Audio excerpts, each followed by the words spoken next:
कि जिस तरह से प्राइम मिनिस्टर के जो इकोनॉमिक एडवाइज़र हैं विवेक देवरा, उन्होंने कहा कि संविधान बदलना चाहिए। उन्होंने कहा कि जस्टिस, लिबर्टी, फ्रैटर्निटी का कोई मतलब नहीं बनता। किस तरह से देखती है आप? देखिए, ये जो सरकार है इसके बारे में आपको भ्रम नहीं होना चाहिए। आरएसएस ने 1949 में ही कह दिया था कि हम इस संविधान को नहीं मानते, हमें मनुस्मृति लाना है। तो अगर आज वो इस तरह की बातें कर रहे हैं, तो ये कोई नई बात नहीं है, तो हम लोग भ्रमित हैं।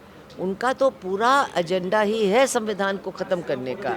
तो जिनको संविधान बचाना है, जिनको लिबर्टी, फ्रेटर्निटी, सॉलिडारिटी बचाना है, समानता बचानी है, उनको एक हो करके सारी बातों को अलग रख करके बीजेपी के इस एजेंडे के खिलाफ लड़ना चाहिए और खड़ा होना चाहिए। बीजेपी के इस एजेंडे के खिलाफ लड़ना चाहिए और खड़ा होना चाहिए।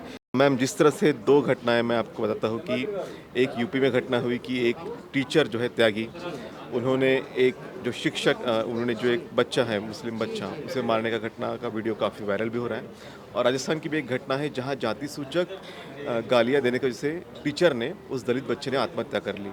सरकार की ज़िम्मेदारी होती है, चाहे केंद्र सरकार हो या राज्य सरकार हो, कि ये जो तमाम अत्याचार होते हैं दलितों के ऊपर, मुसलमानों के ऊपर, गरीबों के ऊपर, उनको रोके और जो लोग करते हैं उनके खिलाफ सख्ती से कार्रवाई करें।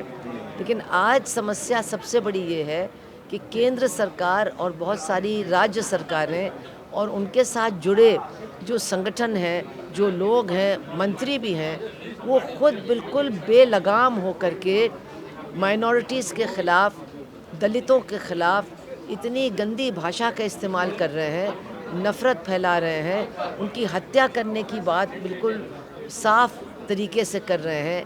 अगर कोई किसी आदिवासी के मुंह पर पेशाब करता है, तो उसको भी कोई दंड नहीं दिया जाता है। ये आज हालात है। इसलिए अभी ये 2 घटनाएँ जो हैं, अभी जो स्कूल के टीचरों ने किया है, ये तो और भी ज़्यादा भयानक हैं। क्योंकि अगर स्कूल में जो टीचर्स हैं, जिनको बच्चों को समझाना है, सिखाना है, अगर वो बच्चों को इस तरह की नफ़रत भरी शिक्षा देंगे, तो आगे की तमाम पीढ़ियाँ पूरी तरह से बर्बाद हो जाएँगी। राजस्थान में एक शिक्षक ने एक दलित बच्चे को जाति के नाम पर तमाम गालियाँ दी और उस बच्चे ने आत्महत्या कर ली। मैंने सुना है कि शायद उस सस्पेंड किया टीचर है 2 के टीचर्स को। को सस्पेंड किया गया, लेकिन वो काफ़ी नहीं, उनको जेल भेजा जाना चाहिए। जी, ये तो जुर्म है।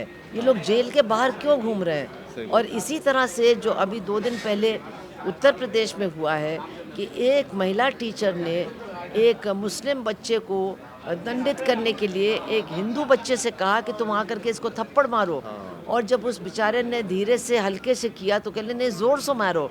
और उसने बोला कि इस तरह से हमको इन मुसलमान बच्चों का भविष्य ख़त्म करना है, समाप्त करना है। अभी क्या हो रहा है उसमें, जो हमारी वहाँ की सरकार है उत्तर प्रदेश की, वो कह रही है कि हम इसकी जांच करेंगे। वो जो शिक्षा विभाग है, हाँ। शिक्षा विभाग का इसमें क्या मतलब है? धार्मिक इसमें तो एंगल है या नहीं है? हाँ, पुलिस को अपराध यस। समझ करके उसको जेल भेजना चाहिए उस महिला को। और जो हमारी जो चाइल्ड वेलफेयर वाली कमीशन है दिल्ली में, हाँ, जो बहुत जल्दी जब विपक्ष का कोई मामला होता है, राहुल बहुत गांधी के जल्दी मामले में। हस्तक्षेप करती है। हाँ, नहीं सर, राहुल गांधी नहीं, बहुत सारे मामले में। लेकिन आज वो सिर्फ़ ये कह रही है कि उन बच्चों की तस्वीर मत दिखाइए। हाँ, वो वीडियो ये नहीं कह रही है मॉब कि करने के उस लिए कहा है। टीचर को अरेस्ट करिए, जी, उस बिल्कुल। टीचर को नौकरी से हटाइए और उस स्कूल को बंद कर दीजिए। हाँ, ऐसा कैसे हो रहा है स्कूल में? हाँ, तो ये जो सरकार का रवैया है, वो इन चीज़ों को बढ़ावा दे रहा है और जनता को अब समझना पड़ेगा जी। कि अगर इस तरह की नफ़रत फैलाई जाएगी और बच्चों के अंदर भी इस नफ़रत को ज़बरदस्ती इस तरह के लोग घुसेड़ेंगे, तो आगे आने वाले दिनों में हमारे देश में हर घर में, हर गाँव में, हर मोहल्ले में गृह युद्ध की स्थिति पैदा हो जाएगी, जो भयानक होगी। जी, ये भयानक स्थिति होगी। मैं और एक जानना चाहता हूँ कि जिस तरह से मणिपुर की घटना हमने देखी, वहाँ ट्राइबल्स वुमेन्स के खिलाफ में एट्रोसिटी वो हुई क्रिश्चियंस भी थे। या क्रिश्चियंस भी थे, या फिर आपने जैसा कि मध्य प्रदेश की घटना बताई कि एक ट्राइबल्स युवक की तरफ एक शुक्ला ने पेशाब की, या फिर ये जो घटनाएँ हम देश में हो रही, चेतन सिंह ने जिस तरह से ट्रेन के अंदर 3 मुस्लिम युवक को मार दिया और अरे नहीं, वो एक मीना जी को उसने भी अपने मार दिया, सुपीरियर को भी मार डाला। सुपीरियर को भी मार दिया। तो ये जो जो दलित हैं, मुस्लिम्स हैं या फिर ट्राइबल्स हैं, क्या एक संगठित तरह से शायद कोई प्री प्लान से ये हो रहा है? देखिए, ये सरकार की जो अभियान है उसका नतीजा है।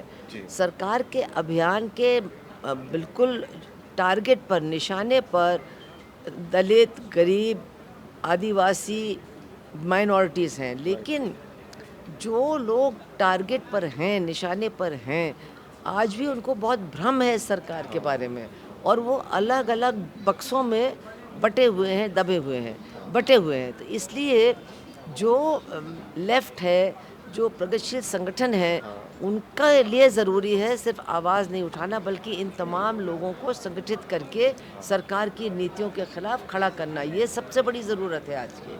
सुभाषिनी अली मैम ने हमसे बात की, उसके लिए आपका बहुत-बहुत शुक्रिया। Thank you.